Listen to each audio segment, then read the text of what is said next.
always listen to the warning signs, trust your intuition. So there was this event that I was really hoping to go to, and I had work that day, so I wasn't sure that I was going to attend or not. Now, on the day of the event, my schedule gets cleared up, so I was like, oh, this is a sign from the universe that I should go. This is my green light. So I'm getting ready for the event, and I get this really intense, heavy feeling in my chest, and I'm like, what the hell? What is this? Something is telling me to not go. And I didn't know what it was, and it kept nudging at me. It wouldn't let me go. And I was like, you know what? I'm just not going to go. So I was putting my makeup on, but I hopped into the shower. I'm like, okay, I have a free day ahead of me, whatever. I'm just not going. I have this nasty feeling in my chest. I'm going to listen to it. I come out of the shower. I have the whole day ahead of me. It's literally in the afternoon. And I'm like, okay, so what do I do now? What happened? I didn't understand why I had that feeling because I never get that feeling, and I'm not an anxious person to begin with. So I was scrolling on TikTok, and I come across a news story of a police pursuit happening, and I look at the location. So I'm out here in LA, right? I look at the location and I was like, oh, holy shit. Like, this is exactly where my route was to the event. And the craziest thing about all of this is that there was a police pursuit. The guy crashes his car, and he apparently he ejects out of the car, and it's like this whole news story going on. And the craziest thing, you guys, is that according to my Google Maps, had I left my house to the event in that around the same time where that crash happened, I was supposed to be on that part of the freeway. I was supposed to be on that part of the freeway, according to my Google Maps, had I left my house to go to the event where that crash happened, where that guy crashed out and ejected from his car, and he did unalive himself, or he got unalived, I'm sorry. Isn't that freaking crazy? Always listen to that voice that is telling you to not do something. It's telling you for a reason. Now, I'm not saying had I been there, the guy was going to crash into me, but I mean, there was a possibility, right? And at best, nothing was going to happen to me, but at worst, I would have been stuck in traffic. I wouldn't even probably made it to the event, because when there's a police pursuit and there's a fatality, they close the freeway. So this is your sign to always listen to your intuition. I was just coming from outside to head to my apartment. Why this guy said, hold the door, hold the door. I closed that door so fast in his face. That story time reminds me of a story of a lady named Kelly, and trigger warning before I tell you the story, Kelly didn't trust her instincts. So Kelly gets home from shopping and she realizes that the neighbors have left the door to the complex unlatched, and this is something they've been doing, and her first thought is, oh my god, they just don't get it. Although she recognizes the dangers of the door being unlatched, she still just goes in with her bags. She's got too many bags to carry, starts walking up the stairs. As she starts walking up the stairs, one of the cat food from her bag drops out of the bag and rolls down the stairs. Somebody picks it up and says, don't worry, I've got it. As soon as she hears his voice, it feels off to her. Something in her gut is telling her something is wrong here. But he comes around, smiles in his face, acting so friendly, like a gentleman, she says. So he says, like, let me help you with the bags. She's like, no thank you, I've got it. Takes the food and she's ready to go upstairs, and he's like, no, let me help you, like, there's such thing as being too proud. So now she's thinking, oh, let me not be too proud. And he goes, what floor are you going to? And she's like, 4th. And he's like, well, I'm going to 4th floor as well, so let's go up there and like let's help the cats. And he starts to talk in this kind of we language of kind of like, we've got cats to feed and things like that, which you're a stranger, we don't have anything. So they get to her door and she's like, thanks, I've got it from here, like I'll take my bags in. And he's like, I didn't come this far to like not help you all the way. We can leave the door open like ladies do in the old movies, and then I'll leave straight away. So she lets him. What he does for the next 3 hours would make everybody choose the bear. But then this is where she does start to trust her instincts, because he leaves her in the bedroom to go to the kitchen to get a drink, and he says to her, you just stay here, I'm not gonna hurt you. But in her mind she feels like he is going to take her life. He had a gun, but she felt like he was going to the kitchen to get another weapon. So she follows him. As soon as he leaves the room, she follows him, as in like she's literally right behind him and follows him. And when he turns to go into the kitchen, she runs out the front door. So she ends up escaping and saving her life, right? But she's telling her story to Gavin DeBecker, the author of this book, and the story is in this book too. and he's helping her figure out, okay, when was your intuition speaking to you throughout the way. Gavin DeBecker asks her how she knew he wasn't going to take her life with the gun and how he was going to go and use another weapon. And she was like, I don't know how I knew it. And he was like, you do. And this is why it's so important to trust your intuition, because you know before you know why you know. And she realized that through the attack, he closed the window. And so she realized that he doesn't like noise. And so he wouldn't have used the gun because he wouldn't have liked the sound of the noise. And so he would have found something else to do it where he could do it quietly. Then by going back and reflecting on how she felt uncomfortable from the first time she heard his voice to him overstepping and being over friendly and pushing himself and I'm also going to the fourth floor, etc. All of those things, then looking back, she was able to realize how from the first time she heard his voice, something felt off because she sensed the danger. We're reading this book in book club now. It may be too late for you to join us for today's session if you don't see this in time, because today, Sunday the 29th, we are discussing it at 7 p.m. GMT on Zoom, but we're also discussing it again on October the 13th, October the 27th, and November the 10th. Book club is free, it's women only. Send me a DM with your email address and I'll send you over the Zoom details so that you can join us, because the conversation, even if you're not reading the book, the conversations that we're going to be having are very important and it could help you save your life. I want to tell you a story about the time I was a really, really dumb teenager. I'm going to try to not make it the longest story ever, but I'm not good at that. So I was like 16. I was with my best friend at the time, Taylor.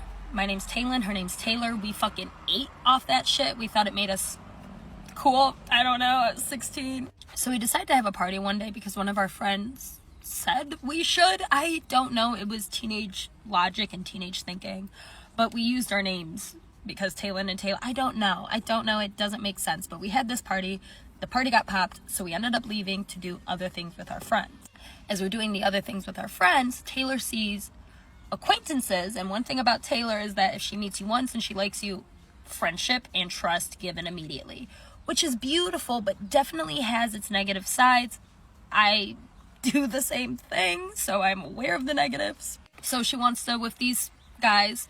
I have a gut instinct that we should not, but coincidentally our friends had to leave at the same time to go check in with their mother, because again we're 16 and then they were going to come back, so we thought it would be a good idea to go with them and then meet up with them afterwards, which it was not. So we're with these friends doing our due, and eventually comes the time when my friends are like, oh, let's come get you, and these guys who are in their early to mid 20s. I'm 24. You would never fucking catch me hanging out with teenagers unless I'm working.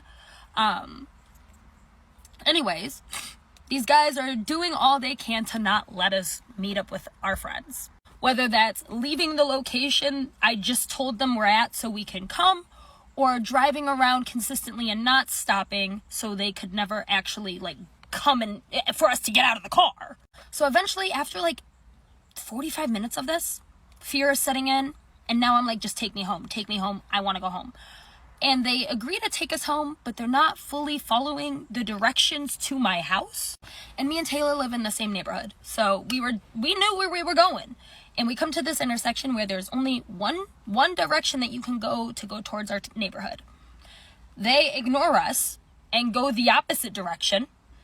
So again, fear is setting in on a whole new scale. And I forgot to mention the car situation. It was me and my friend Taylor, 16-year-old girls, with 4 men who are in their 20s. So they had the front seats, and then me and Taylor were squeezed in the middle by 2 men that we did not know. Okay? And I saw my opportunity in this moment to get out of the car, and I took it. I jumped over the man, opened the door, and I tried to get out in the middle of the intersection because I did not want to know where we were going. But he pulled me back in and shut the door, and then they child locked it. So I had no choice but to go to the destination we were driving to. And keep in mind, I was 16, very timid, very shy, very scared. I did not know what to do in that situation other than vocalize my fear and the fact that I want to leave and that I am not willingly going right now. My friend Taylor was on substances and not fully grasping the situation. And she was telling me to calm down. And I was like, babe, this is not the time to be calm. This is not the time. But this is where I'm going to have to leave you. I promise. The story gets more exciting. This is not the end of the story. We make dumber choices, and I've left out a grave detail on why we made a really dumb choice later on. But I can't tell you the rest of the story until you do one thing for me, and that is help my friend Senate. This is Senate.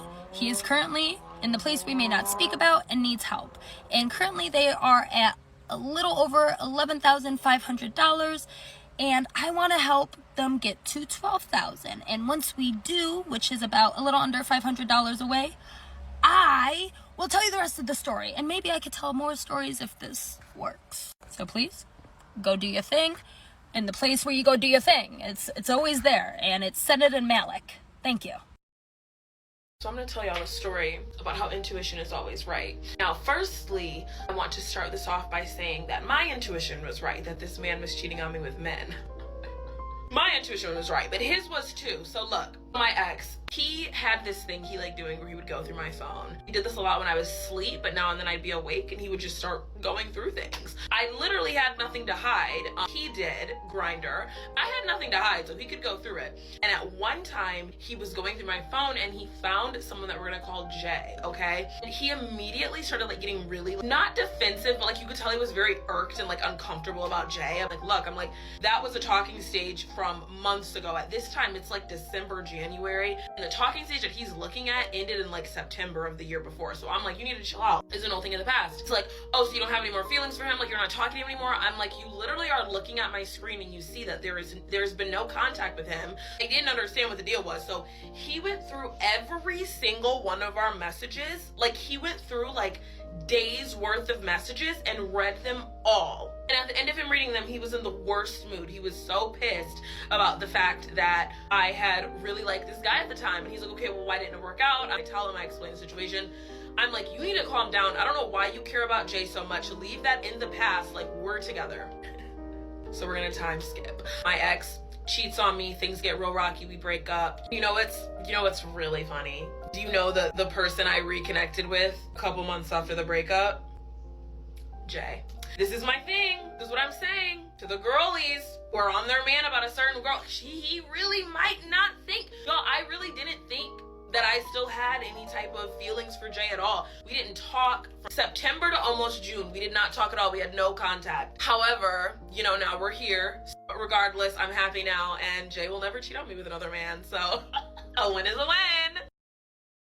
So my intuition has saved my life quite a few times. And this isn't like a humble brag. Every single person has intuition deep within them and instincts. And it's really important to pay attention to those instincts. Like a couple years ago, I kept having dreams about toxic gas and me being on the phone with the gas company. And I thought it was weird until I was like, you know what? I don't even care if I sound paranoid. I'm having the gas company come out and get a reading. And the guy looked at the meter in my living room and looked up at me. He's like, this place was a ticking time bomb. Your house is probably going to blow up if you didn't call me. So that's just one example. But here's another one, and I've never told this story before. A few years ago, it was just a normal afternoon. I got off of work. I went to the mall to get a gift for my friend. It was my friend's birthday. And so I walked around the mall for maybe like an hour, maybe less than.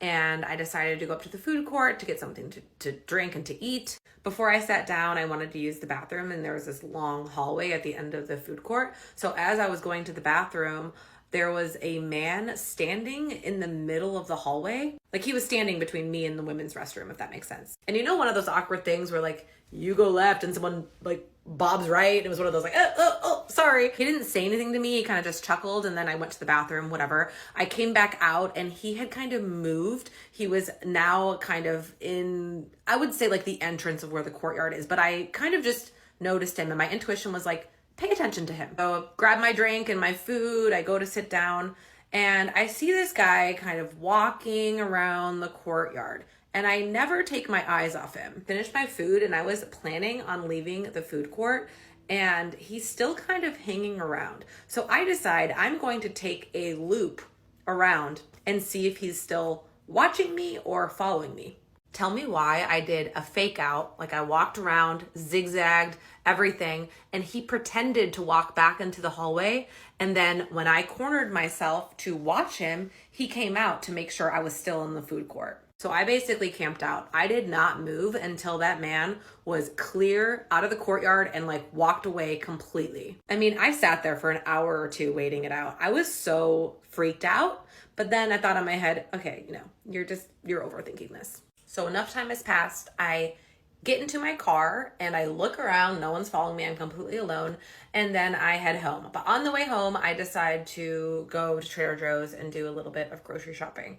Grab a few items in my basket and I go to check out and I'm in line. And as I am paying with my credit card, I kind of glance over my shoulder to the right. And guess who I fucking see in the aisle next to me? That same guy. He had followed me to a brand new location. So at this point, I'm like, okay, it's confirmed he's following me. So I look up at the cashier and I whisper to him, I'm like, I need your fucking help. And he looks at me and he's like, huh? I was trying to be really discreet about it, so I was whispering, which now in hindsight, I wish I would have just turned around and be like, why the fuck are you following me? And I would have made a scene, but I didn't because I was so terrified. So I whispered, I was like, this guy behind me is following me. Like, I need your help. Like, can you pretend to talk to me and pretend that you need to call the manager for an item? And he was like, huh? And then I was like, this guy behind me is like, this guy? Because the guy is pretty young and like, I guess conventionally attractive. Not that that matters. Like if I was scared, I was scared. So I wait by the cashier. The guy leaves, right? And goes to his car and I'm like shaking.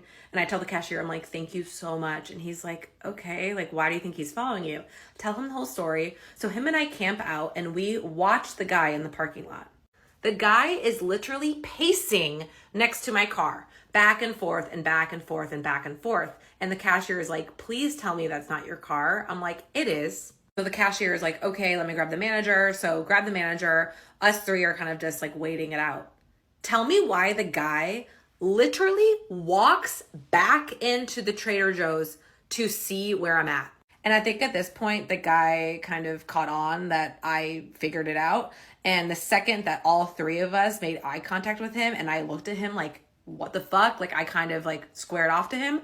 He quickly grabbed his keys and like ran to his car. So I stayed with the cashier and the manager tried to run out and grab his license plate number or his car make and model. And for whatever reason, I think we were all just like in a complete state of fight or flight because none of us caught it. Like we kind of saw like it was like a grayish car, it was a sedan, but we didn't get the license plate. So at this point, I'm a fucking mess. I call the cops. The cashier helps me with my groceries and him and I are like bobbing and weaving through this parking lot, trying not to get seen. And that cashier essentially saved my life in some ways because he was really brave to do that. Like he didn't owe me fucking anything. The station gave them my address and then nothing really happened of it. I think that guy got spooked, but they said they were going to monitor my apartment for the next 4 or 5 days, but never saw that guy again. Obviously I'm safe. But it's just a crazy story that I'm really happy I listened to my intuition on.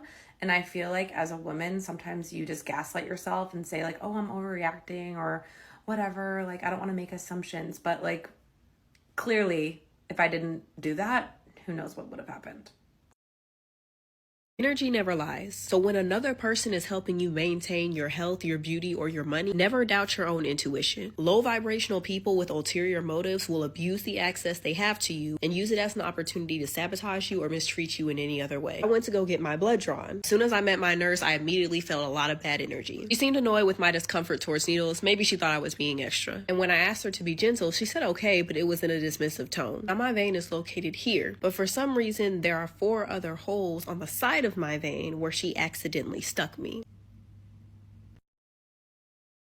I had a really scary experience with my friend last night and I wanted to share this story because I feel like it could stop this from happening to someone else. We went out for drinks at a bar that we had never been to before and my friend was up at the bar buying our second round and this guy came up to me and asked if I wanted a drink. I was standing a little bit behind my friend, so I was like, thank you so much, but my friend's got me. So we took our drinks and went out and sat on the patio, and this guy and his 2 friends came and sat right at the table next to us. At this point, we thought nothing of it because you never do. So we just continued on with our night and ended up hitting the dance floor. I've never gotten to dance with this friend before, and we were having the time of our lives until those men showed up on the dance floor. And it wasn't really a big deal because we just told everyone who asked to dance with us that we're gay and we're just trying to dance with each other. But these men were kind of persistent. So by the end of the night, it's just me and my friend dancing together, and the 2 guys from earlier come up to us and shove beers in our hands. They didn't say, we bought you these drinks. They didn't say, did you want a drink? They just put them in our hands. My friend started drinking hers immediately, and as I put mine up to my lips, a voice dropped in my head and it said, do not drink that. So instead of drinking it, I put it back in his hand and I said, "You drink it." He was so stunned, he literally backed away and all he could say was, "No." So I pushed it at him again and I said, "Take a drink." And he said, "No, I got it for you." And I was like, "I don't want it. Let me see you take a drink." He wouldn't even take the drink from me, so I immediately stopped my friend from drinking, grabbed her by the arm, and I said, "We're leaving." As we were leaving the dance floor, he followed us out, and I had to physically push him off of me. Thank God I'm a strong-ass bitch. My friend went from being able to dance with me and talk to me to stumbling around, barely able to form a sentence. It was like that. So we were waiting for our Uber and I felt eyes on me, and so I turned around and I saw the two men standing on the steps staring at us. I made eye contact. I said, "Those are the two guys." We both turned around and they were gone. We made it home safe last night, but I know there's so many women out there who don't, so please share this with someone that you think needs to hear it. And always, always trust your intuition. If something doesn't feel right, it's because it is not right. So I want to discuss with y'all something that happened to me. And it's very personal, but I'm going to share it with y'all because the world crazy. And you know, I want y'all to know that if you've been through this, you are not alone. Trust me. So I get off wee hours in the morning. So it's still dark when I get home. I'm driving in the apartments, live in an apartment complex. I'm driving in the apartment, right? And I see this dude. I don't know why he out here. He doesn't look familiar, but I mind my business. So I park my car. Mind you, I'm on the end of the apartments, right? I park my car. I get out like the same every night. I turn around. I see this dude walking towards me. Why are you way in the front just to walk way to the back? And you're a very unfamiliar face. Something said, "Shawnee, get in the car and turn your car on." When I get a strong voice in my head, I always listen to it. Always. Always listen to that voice. Always. I get in my car turned on. I'm very vigilant at this point because I'm thinking of robbery. That's what I'm thinking about. Tell me why this dude walks in front of my car. Probably 5 seconds. I don't even know how long. It wasn't even long. He walked past my car. I'm keeping an eye on him. Boom. He gets behind the other car. I didn't see him. He comes back in front of my car. Why he had his pants down and his meat was out. On hard already. His meat was out. Okay. He's touching himself and gesturing that I come join him. So as he's fumbling with himself, he's pointing to me. Y'all, I got so mad. I got so irritated, so heated, that I just pressed gas. Yeah. Now, unfortunately, I have a Hyundai. Them are not no sports cars. It wasn't in sports mode, so it didn't even go as fast as I wanted it to. Try running this dude over. He's so close to my car, his handprint was on my car. You can see it sliding and everything when he jumped to the side. Matter of fact, his eyes was he was zoned out. He was on something. Mind y'all, I circle back, I'm speeding, I'm yelling at the cop. "Come here, you want me? Bring your bitch ass up." Like, I'm mad, I'm tight at this point, bro. Because you don't know what you just did to me. Mentally, you traumatized me. I'm already paranoid because of the time that I come home. Now you done took it to a next level of paranoia. Mind you, I'm driving around. I call the cops. Boom. I don't really call the cops for nothing, but this was a little different than what I'm used to. Call the cops. I'm talking to one lady. I'm like, ma'am, this dude just pulled his meat out on me. Like, it's a pervert. I need y'all out here immediately. She tells me, hold on. She transferred me. I talked to the other lady. I said, ma'am, I want to kill this dude. You know what she tell me? You're on an open line. You can't talk like that. That should let you know it's an emergency if I'm talking about actually killing someone. Drove around. On the phone with my mom. Drove around. Nobody came. Nobody ever came.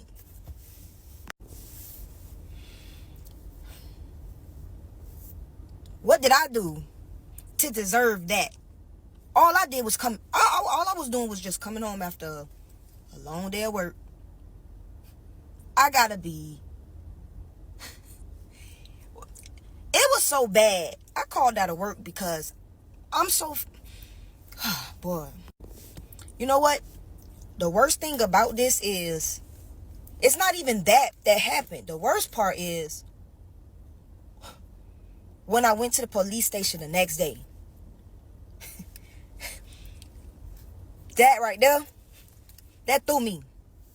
But I'm going to make a part 2 because I'm at work. When I was young, I used to have these feelings of anxiousness and nervousness, and I would get very scared being around certain adults. As I entered in teenage years, I would feel the same way about adults, and then people even my age, I couldn't explain it. In my early adulthood, I would feel the same way. My way of growing up in some sense of maturity, I felt that I was prejudging these people. It was almost as if a blockade or a wall said, don't go there. Don't walk there. If they come your way, run. And I said to myself, you are missing out on great friendships and connections because you are running away from people when you are judging them. It takes me to this story. I met a person and I had that initial feeling in the beginning and it hit me hard. This person would always, just be nice, seem cool, calm, and collected. And so I put my guard down. I felt confident in this person. At one point, I started to get these headaches. And I remember the first time I got a headache and I thought that maybe it was something that I had eaten or I was just feeling sick. And then after I would hang out with this person again, I continued to get these headaches, but they became stronger. And I chalked it up as every time I was with this person, we were always at the same location. So I was like, it gotta be where I'm at that's giving me these headaches. We were at a different location, a different spot. And I was with this person and the headaches became severe. Long story short, I found out that this person was not a good person and that they were doing some things that had something to do with money. They was kind of robbing me blind. Not only did I let that person in, feeling as if they were like a family member to me, but most notably, I let my guard down and everything said, don't trust that person. The way I looked at that situation was that I was already given the clues and the hints.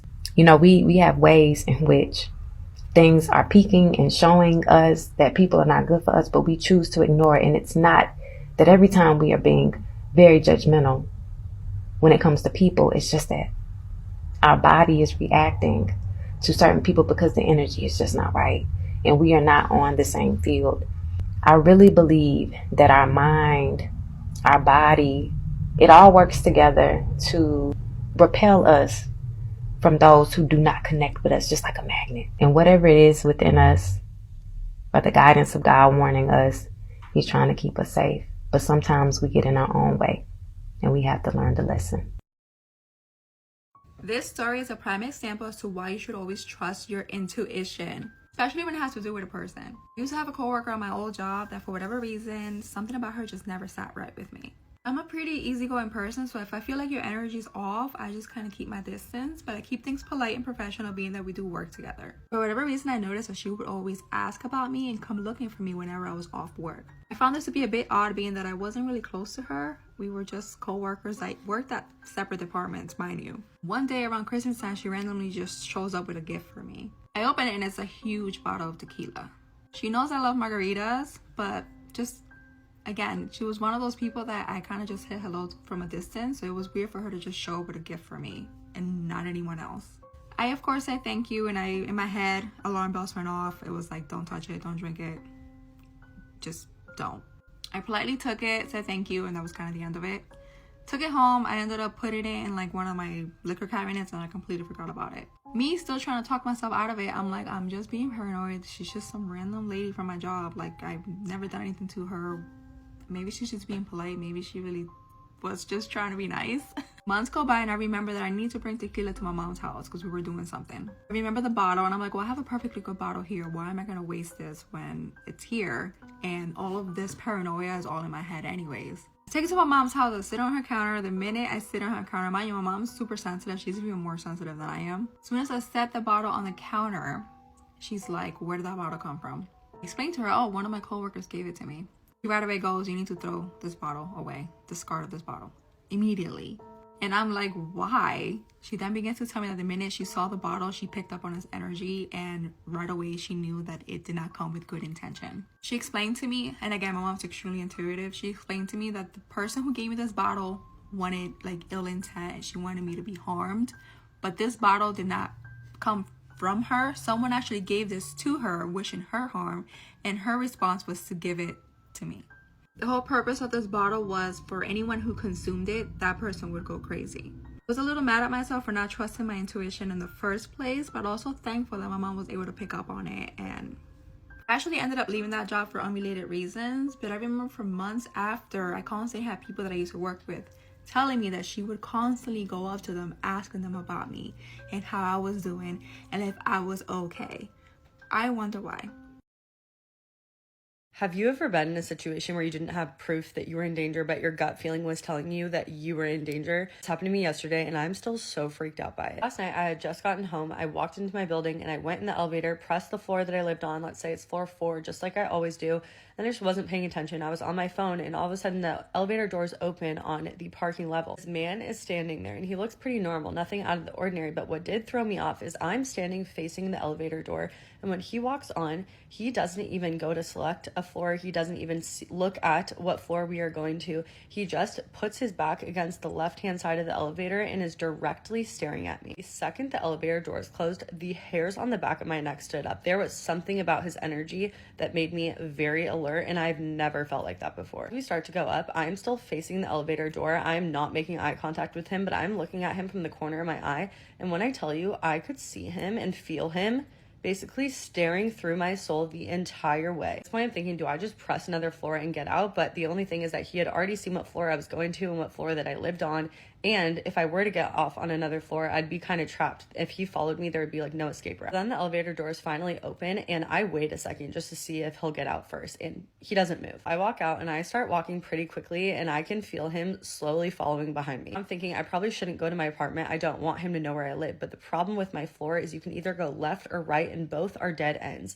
And there are cameras in the center area, which is really close to my apartment door. So my apartment door, the cameras cover it. But once you go around the corner, it's a dark hallway and it's a dead end and there are no cameras. I'm thinking if this man was gonna try anything, it was gonna be in a no camera zone. And let's say that I keep walking down the hallway and I'm gonna have to turn back at some point. And let's just say that he lived at the end of the hallway. That's not gonna be a good situation. I'm like, I just need to go to my apartment as quickly as possible and lock the door. And to get to your door, there's these little hallways. There's your neighbor's door and your door. I quickly turn down my hallway and I'm opening up my door as quickly as possible. And as I open the door, I look back and I see that he is standing at the base of my hallway, and I don't make direct eye contact with him, but I can see close enough to his face that he has this creepy smile, and I don't even know how to describe it. It's like an energy. I can just feel it from him, and he is just looking at me and then slowly starts to walk away. And I slam the door and lock it as quickly as possible. People might hear this story and be like, you're paranoid, you need to stop watching TV, he didn't even do anything.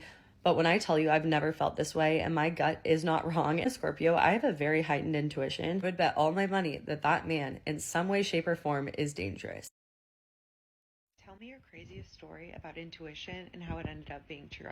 Okay, so back in high school, my freshman and sophomore year, my dad was still smoking, he was drinking, and he was still eating out like regularly, whatever he wanted. My whole life he ate like this, so like we've always said little things to him like, you know, you're gonna have to stop smoking eventually, and he'd be like, you know, one day, not today, you know, type shit. So I believe I was a sophomore, don't get me lying, I think I was a sophomore, but it was the winter time, and I don't know, one day I went to my mom and I was like, you know, like if daddy doesn't stop eating this type of way and this, that, and the third, he's gonna die. Like he's gonna have a heart attack, he's gonna have a health complication, he's just gonna die. And I was like, I don't want him to die from like a health complication or whatever. And she, like, her and my dad are separated. She's like, let's pray. So we go and we pray. And that really didn't make me feel better. I was still like overwhelmed with this emotion. Like I was going in her room and I was crying hysterically. And I was like, he's going to die. Like something's going to happen and da-da-da-da. Fast forward to the end of the week. I think it was like a Friday or a Saturday. And I get a call from him. And he's like, I'm in the hospital. And I'm like, what are you in the hospital for? And he's like, I'm in the hospital because I had a gout attack. And they're telling me I got diabetes. And if I eat this and that, and if I drink again, and if I smoke again, I can have another attack that's like 50 times more worse. I can have a stroke. He's like, I got to stop eating. Like this, that, and the third. Because they were like threatening to cut off his leg or something. I think he was being dramatic, but you know. So yeah, that happened. And that was like 4 days after, like, I had this overwhelming feeling that something was going to happen to him. And when I told my mom, like, everything and, like, what happened and stuff, she was just looking at me, like, really weird. She was like, how did you know, like, something was going to happen to him? And I was like, I don't know. Like, I just felt, like, I felt it. And ever since then, I've been crazy intuitive. Like, I'll have visions and dreams and shit that are like a year out. Like I won't even know that it was a vision until I'm living in the moment. I'm like, oh shit, I dreamt about this like a year ago, 6 months ago, a week ago. Like it's crazy. Story time on the time my intuition quietly prepared me for something I did not even see coming. For about a week, I kept getting this urge to check my windows on the sun porch and the door. So I continuously kept going out there to make sure that the windows and the doors were locked, but there was no fear to it. I didn't feel unsafe. It was kind of like I was on autopilot. Like I was just doing it to do it. I had no fear attached to it. Now this was out of the norm for me because I don't typically go out there over and over again to do that because those windows and the doors are always locked anyway. So it was just kind of very strange for me to do that, but I wasn't thinking, hey, this is strange of me to do it. I was just doing it. Now, I want you to remember this specific part. There was a day during that week that I was walking out of my car and I got this sudden thought that somebody was going to walk up to my car and look into my car and see that I have a car seat and they would know that I have a child in the house. And again, this thought had no fear attached to it. It was kind of like an observation, like it just kind of came in really quick and left and I didn't think about it again. I also didn't connect anything to it. Like I wasn't thinking about me continuously locking my window. Like nothing clicked for me at that time. But this is just an example of how quiet your intuition really is and how easy it is to miss it. So let's fast forward to a morning later on in that week and watch how this all falls together.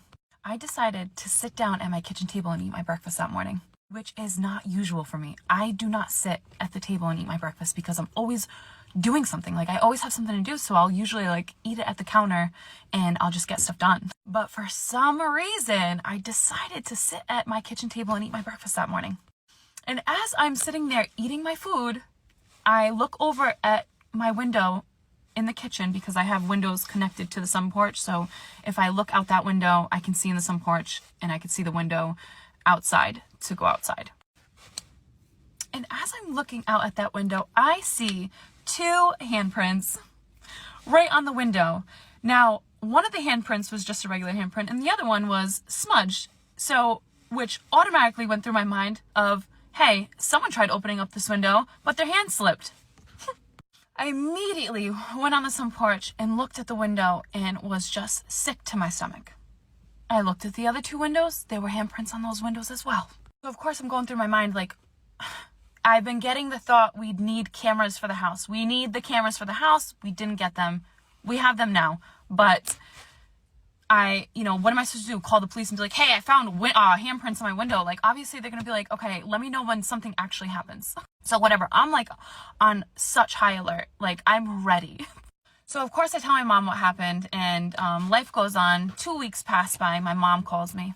I don't watch the news, okay? I just don't. But my mom always watches the news. She tells me that a man got caught breaking into houses around my neighborhood. This is where it gets good. They caught this man, okay? They caught this man outside of a child's window with his pants down. So yes, immediately I thought about the windows and I was like, this is why I kept going out there to lock the windows. But when my mom told me that about that man outside of that child's window, I was like, that's why I got that thought about someone looking into my car and seeing that I had a little child in the house.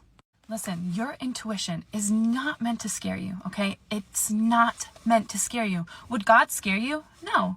God doesn't want to scare you. Intuition is meant to prepare you. It's never going to put you in a state of fear. Listen, if you get a sudden urge to do something that you don't typically do, or just even at all, just don't be lazy. Just get up and do it. You never know. You just never know. This is the story of the craziest travel experience I have ever had. I've never told this story before, but I think it's time. So a couple of years ago, my sister and I arrived in Barcelona, and we were staying in like a self-contained apartment. So we messaged the host to say that we'd arrived. They met us, and immediately in the lobby, they let us in, and they were saying like, the lift is broken, it's being fixed right now, but we have to carry everything up to level 2. You're going to level 2, okay? We're going to level 2, and kept repeating level 2. And I was like, okay, all good. And then what I didn't realize at the time, or I didn't realize was relevant at the time, was that there was someone else on this floor who was obviously paying attention to the floor that we were headed to. We get up to the room, it's all normal, we have a nap, and then we notice that the passport safe isn't working, and we wanted to put our passports in there when we went out. So we texted the host, and they came back, and when I opened the door for them, there was this pair of like men's slippers, like leather house shoes almost, like angled up on our door. So when I opened the door, they fell into the room, and I looked down at them and I was like, that's so weird. And I kicked them out into the hallway because I didn't really think anything of it. I thought that someone maybe got our apartment confused with theirs. There was only 2 apartments on our floor, but anyway. The host comes in, fixes the passport safe, leaves, fine. My sister and I get ready to go out for dinner. It's Europe, so we're eating late. It's like 9:30 by the time we leave, and we open the door, and these shoes are up against the door again, and they fall into the room. And I'm staring at these shoes like, this was one of those times where I really had to like listen to my gut, listen to my intuition. I told my sister, and she was also a bit like, that's super weird, but we kind of were like, let's not deep it, it's fine. And then maybe like 5 minutes into walking to the restaurant, my sister was like, I reckon that's sus. I was like, I reckon it's sus too. So we're sitting at this beautiful restaurant. At this point it's like 10:30, and it was the best meal we had on our trip, but we were so consumed by trying to figure out this situation that we didn't really get to enjoy it. The waitress came over, she was local, and we explained the situation to her, and she said, you can't go back there on your own tonight. And we were like, okay, fuck. She said basically, I think someone is trying to mark your apartment. For what purpose, we don't know, we'll never know, but like someone is trying to like either tell someone else that you're in that apartment, or like who knows. So we were like, shit, all right. My sister is so brave. She texted the host and was like, tell us what the fuck's going on. I was like, the host was really vague and was just kind of like, there's nothing to worry about. And we were like, okay, well, sure. And we were like, were they someone else's shoes? Like kind of asking questions. And the host just kept being like, I'll talk to them. There's nothing to worry about. There's nothing to worry about. There was something to worry about. So then my sister and I just went with our gut, and thank God we like trusted our intuition here. We looked for the nearest hotel that had like 24-hour concierge because it was like 10:30 at night at this point. So we found one, and we walked there because it was quite close to the restaurant to just check that they did have a room and that we could check in. Like by that stage it would have been like midnight when we actually got there with our bags. We told them at the front desk what had happened. They did have one room. It was so fucking expensive, but we had to take it. And we told them what happened. It was a woman and a man on security, and they were both like, you can't go back there on your own tonight. And we were like, oh, fuck. So the woman, who was like actually finished her shift, she just finished like a whole day of work, walked back with us, which was like the most generous thing I think anyone could have done. She walked back with us to this apartment, and she was talking about how growing up in Barcelona a similar thing had happened to her, and that, you know, when she was living alone she would often have her apartment marked, like something put on the door. So she walked back with us to our apartment. We get in the front door, the elevator's working. Like, I don't know if the elevator was ever broken, to be honest. We go up to our room and we go to use our key on the door, and our keys don't work anymore. We try mine, we try my sister's. It's like a red-green kind of thing, and it was just red. So we text the host and say, why isn't our door working? And the host goes, oh, I'm actually in the building. I'll come up and help you. It's like 12 something at night at this point. Why are you in the building? and like, why are you awake, and why did you know that our keys weren't going to work, kind of thing. So the host comes up to our floor, sees the woman in hotel uniform, and like the eyes immediately go like, obviously whatever was going to happen, thank God we'll never know. They go over to our door, hit it with a coin, like hit like some kind of magnet, I don't know what, but they hit the doorknob with a coin, and then the door just swings open. None of our stuff was gone or anything. The host left immediately, like did not hang around. We packed our shit as fast as we possibly could, and this woman stood by the door. And I also think about her all the time, because she didn't know what that situation was going to be. She didn't know if that situation was going to be dangerous, and she put herself in potential risk. Like, she was honestly incredible. She stood by the door while we packed. We honestly were out of there in 3 minutes, and walked back to the hotel, and then paid a fortune, but we were safe. We obviously reported the apartment and the host to relevant whatevers, but that was the craziest travel experience I've ever had, and the best example of listening to your gut and just knowing when to trust your intuition on something. Like, we could have easily just been like, that's such a weird coincidence, but we fucking knew something was up. Loved Barcelona otherwise. Great place. And the second hotel, as much as it was bougie, I wasn't mad. Y'all, okay. Something crazy just happened to me. You ain't gotta believe me. I mean, it's cool, but I just feel like I have to say this. Like, it literally just happened. So I drive for Pace, as you can see. This is a private company. This is not public. So we drive the elderly and disabled to like doctor's appointments and stuff like that. So I go and pick up this lady. Now, I've picked her up before, probably like once or twice. She always good spirits, happy, like cheerful, talkative, whatever. She always have good energy. I go to her house. I go up her stairs at her door, waiting for her to come out. She comes out. I instantly feel her energy is off. She seems broken. She seems in distress. She's really fidgety. Her eyes are bloodshot red, like she's been crying. Like, I just feel this sorrow. And she's never like that. So I'm like, something is going on. I spoke to her. She didn't speak back. I was like, okay, well, you know, she just probably didn't hear me or whatever. So I helped her with her bags and stuff. She asked me how my day is. I said, oh, my day is good. What about you? She was like, I'm okay. We get on the bus. I got somebody else on the bus. I have a lady in a wheelchair on the bus. She gets on the bus. For some reason, we get to talking about dogs, how she had a chihuahua or something like that. And then she was like, yeah, you know, I just lost my son. I just buried my son, or I lost my son 3 weeks ago. I said, bingo. That's what it is. She just lost her son. She's broken. She's hurt. She was like, I never thought that he would leave this earth before me. So she just seemed so down. So I was like, dang, that's messed up. I said, I'm so sorry for your loss, ma'am. As I'm driving the bus, I hear in my head, can you tell my mama something? I'm like, what? I'm tripping. I'm driving. It's like, can you tell my mama something? This is what I'm hearing in my head. And I'm like, can I tell your mama something? What the hell? I'm like, am I tripping? So in my head, I was just like, yeah. I didn't say it out loud, but in my head, I'm like, yeah. It said, tell my mama to look in the shoebox. So instantly, I'm like, wait, what? So I'm like, I am tripping out. So mind you, I'm supposed to be dropping this other lady off in the she in a wheelchair. I'm turning down the wrong street.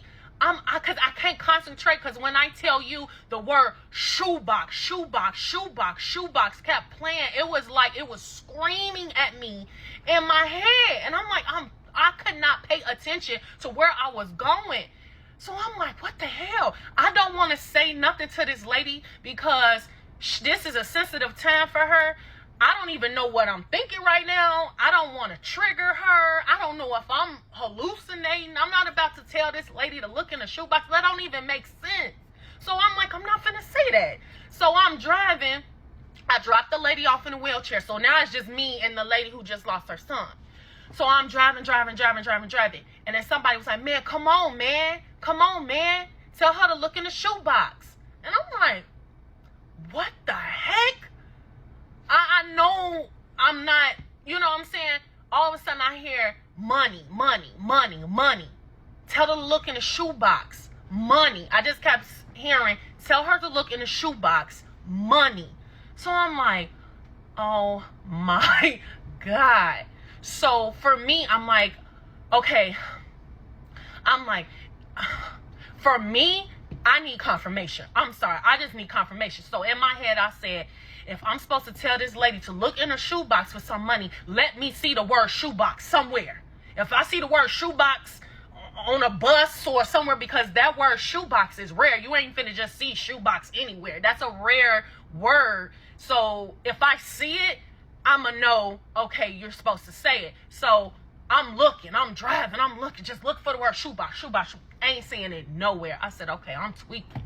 Like, I'm tripping. I'm not about to tell this lady this. You know what I'm saying? Mind you, she was trying to go to JCPenney. That's where we at right now. That's why I'm dropping her off. We literally like 3-4 blocks away from JCPenney. Have not seen shoebox at all. So now I'm at a point where I'm about to drop her off. Have not seen the word. So I already got it made up in my mind. I'm just tripping out. You know what I'm saying? So we driving. I look over to my right. I see one of them big blue boxes where, you know, where you put like, you put like shoes and clothes and books and all types of stuff in it.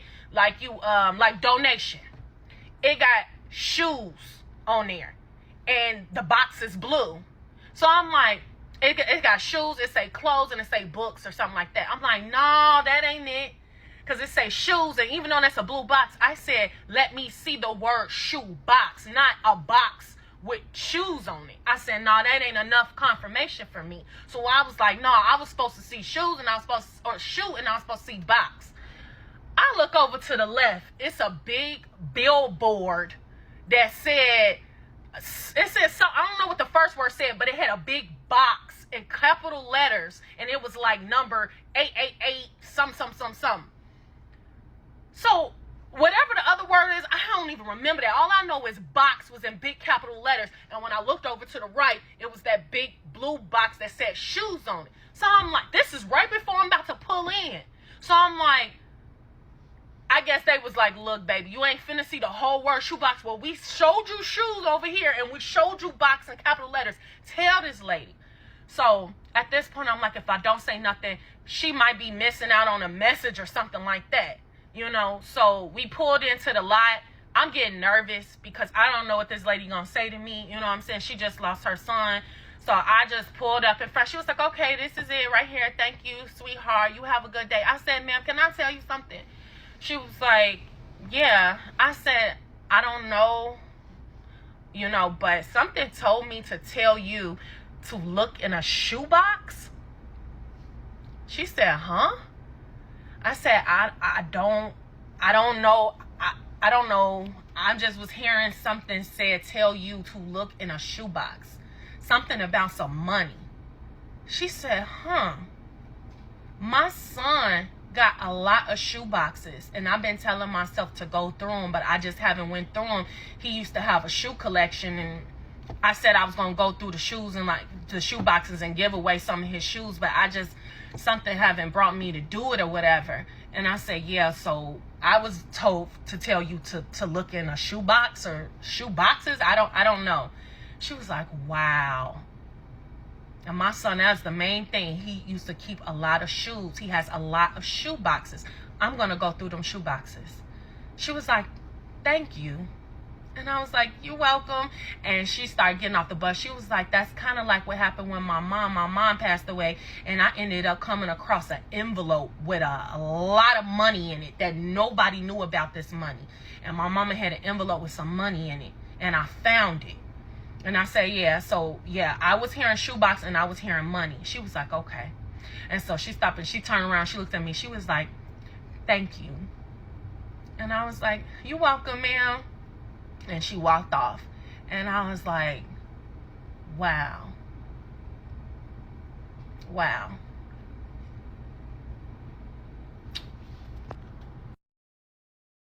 Tell me your craziest story about intuition and how it ended up being true. I want to be freaked out. I want to hear these stories and be like, what? I'll tell you mine. I've been thinking about this a lot because I have a baby son now and I have this weird connection with him, like intuition. He can be in another room asleep, not even make a peep, and I just know when he's awake. Like I always know what he's up to and I always turn out to be right. Intuition's real. When I was 20, I was calling into this radio station trying to win tickets to see Jay-Z, and one time I got through and I won the tickets, but the only caveat was that I had to go downtown to Chicago to their physical office and pick up the physical tickets. Like they weren't doing will call. So I was living with my parents at the time. We lived about 30 minutes away from this office. So I was leaving to go pick up the tickets, and it was middle of January, and my mom was like, hey, I think you should take my car. She was driving a bigger SUV. It was like a Honda CR-V at the time, and I had like this little Hyundai Elantra. We never had switched cars before. Like I always drove my car. She always drove hers. But this day she was like, take my car. I don't know why it's cold. Just take my car. Her car was a lot nicer than mine. So obviously I was like, okay, I'll take her car. So I took her car, went down, picked up the tickets, like whatever. On my way back, I was on the interstate and it was like freezing cold. And I noticed the semi in front of me, like he started to fishtail, like the back of his truck was swaying, like he was struggling to get control of his truck. He was all the way in the left lane, and I decided to go in the middle lane and pass him like on the right, even though you're not supposed to do that. I was just like, I have to get away from this guy. While I was passing him, the back end of his truck swung into the front driver's side door of my mom's CR-V. And it hit me hard enough that I spun out across the interstate and crashed into another car in the median. Airbags went off, totaled the car. Ambulances, cops, the whole interstate shut down. That's the only time I've ever been in an ambulance, and made a full recovery. I was fine. However, the police and doctors said that if I had been in a car any smaller than that CR-V, I would have been dead. How did she know? So yeah, stitches with yours.